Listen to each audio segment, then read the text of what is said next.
exciting month is June. Yes, that's right. So true. Oo, kasi rainy season nga naman ngayon dito. That's no Rainy surprise. season. Nako, sagot po namin lahat ng mga surprises. Nandiyan ang patanda, nandiyan ang pagsayo. At hindi lang yan, ha? Dahil ako pa kami kasi Eko. Anong meron? Matanungan natin sa ikaw ba, Eko?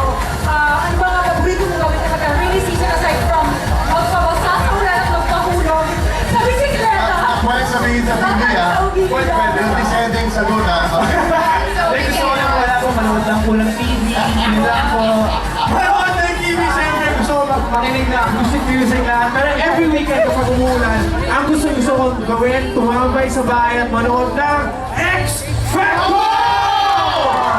Congratulations! Thank you, everybody. Congratulations to the X Factor team.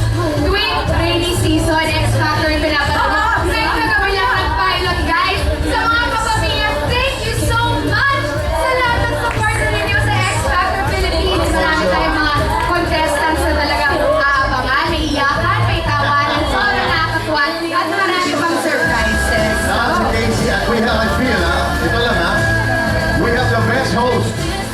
The best host, Casey, Concepcion, and what a team. Yung mga writers, directors, cameramen, lahat natin sama-sama sa ito. And our co-judges, Gary B, Teresa, and of course, Tita P. Congratulations to Yes, everyone. ang mga talents ay nasa